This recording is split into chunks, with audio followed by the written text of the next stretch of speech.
It is the championship final of the 400-yard IM, and that Ncaa record is in serious jeopardy. 3:33.42 is that record time to beat, set by one of the best IM swimmers in history, Chase Kalish. But boy, from what we saw in the prelims, Bobby Finke and company have something in store. Finke is the defending champion, an Olympic gold medalist in the 800 free and the 1500 free, but he won this race last year round. Yeah, we saw him last summer in Tokyo, and he put that kick in here in the 400 IM, and it was a big upset over the guy right above him, Carson Foster. Guess what? It's rematch time. 1-2, they're right in here. Yeah, Carson Foster was seated in first overall. He'll be in lane number 4 with Finke in 6. Finke swam the 4th fastest time in the prelims this morning. Again, he has that great back half. There is Foster. Texas has 3 swimmers in this championship final and a chance for massive points. Foster was 6th in the 200 IM, but again, this has been his best event at the collegiate level.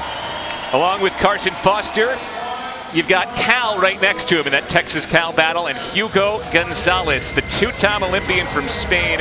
Gonzalez ran with the number 2 qualifier this morning. Yeah, and became the 3rd fastest performer in history with that time of 3:34 plus this morning. You've got the 2nd, 3rd, and 4th fastest swimmers in history, all swimming tonight's final. And then you got the guy who I think a lot of folks, including you, think is the favorite to win this, the champion yesterday in the 200-yard IM, Marchand. And I know you think he could get really low, like way past this record. I think he's going to win the race, and that's a tough prediction because there are 3 guys, 2 or 3 guys at least, that could break the record.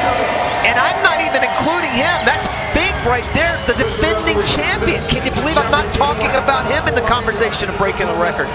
I don't see him having the speed to match up with a Foster or a Marchand or a Gonzalez. And again, if you're looking at the team championship race, you have 3 from Texas, Carson and Jake Foster, the brothers, in lanes 3 and 4, David Johnston in lane 7. You have 2 from Cal, Hugo Gonzalez in 5, and Sean Grishop in 8.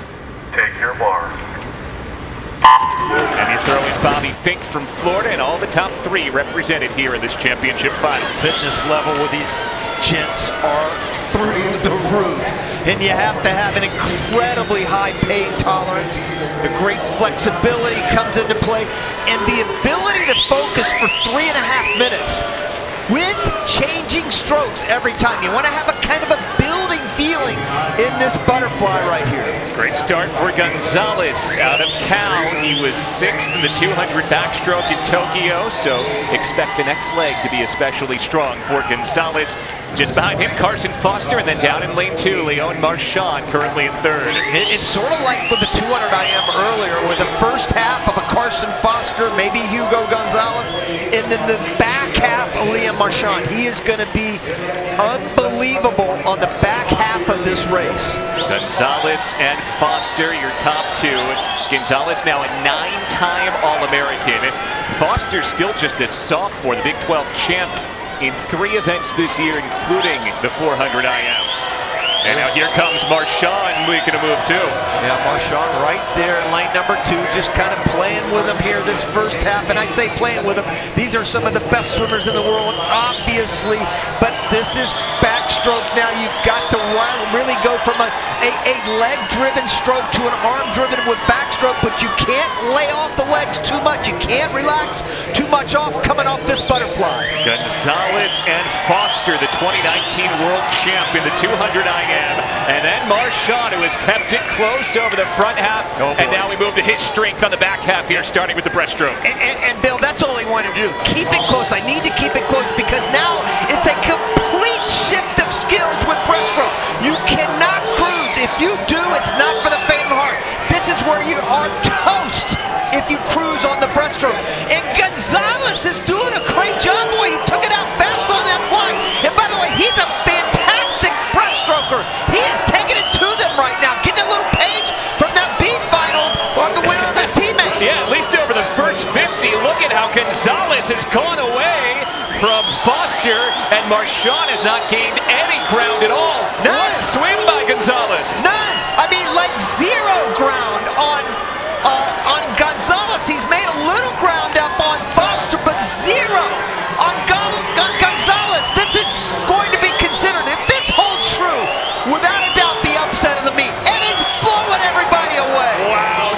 Gonzalez is ahead at this point by 3 seconds over Marchand. And he's a second ahead of Chase Kalish's record. 1 full second ahead of Kalish's record. Now Kalish came back in 51.6 when he broke that record. That time 3:33.42. I don't think anybody's going to catch him. Well, they got just 50 yards to do it. Doesn't look like anyone is in striking distance. Hugo Gonzalez pulling away. Marchand has moved ahead of Foster for second. This is a dream start for Cal. They win the consolation final, and now Hugo Gonzalez looking to break the record of 3:33.42. Here he comes. Gonzalez is going to do it at the wall in 3:32.88. A dominant swim for the Cal fifth-year senior.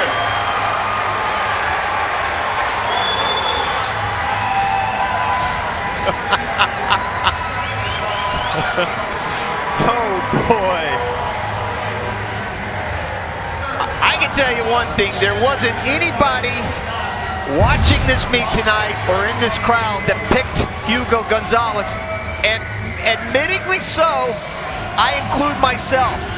I just didn't think they were going to be able to beat Foster, or he would be able to beat Foster and Marchand. But boy, this guy has a lot of guts, Bill. I mean, to take it out in 1:42. He was 1:42 at the 200. Foster was 1:42 as well, but it was the breaststroke. The dude was like 58 plus on the breaststroke, man. He was the Pac-12 runner-up in the 200 breast this year, so maybe we shouldn't have been all that surprised. So, but that's a 58 plus coming off of 1:42 going out. Great point. I mean, that just is crazy. And that's how you break that NCAA record that Chase Kalish set 5 years ago and break it by more than 0.5 of a second. Gonzalez ahead of Marchand and Foster. Cal goes 1:89. Texas goes 3:57. So those top two teams basically keep pace here.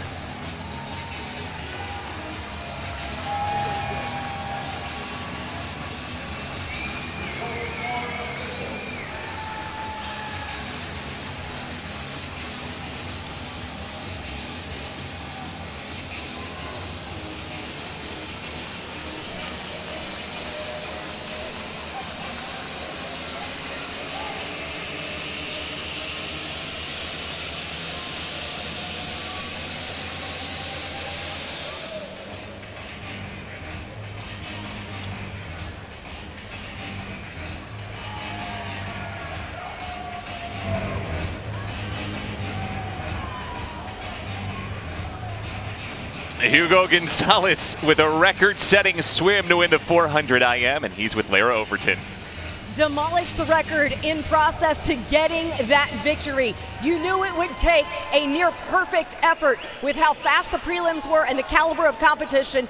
How close to perfect was your record-breaking performance? Well, I feel like you can always learn something for every race, but shout out to these guys. These guys are unbelievable. And they still have 3 years in case of Leon, or even more for the rest of the guys. They might take that breakdown, so it's fine. Your coach said he was expecting big points for you. You had your teammate in the pool with you. How significant was this event, knowing how close the team standings are? It's pretty important, but it's not more important than the rest of the races. So my job is now warm down, cheer for my teammates, and let's keep it running. And enjoy this victory. Congratulations. Thank you. Could be a really big night for Cal. They have started it with near perfection, winning both the consolation final and the championship final. Hugo Gonzalez is a record holder. He wins the national championship.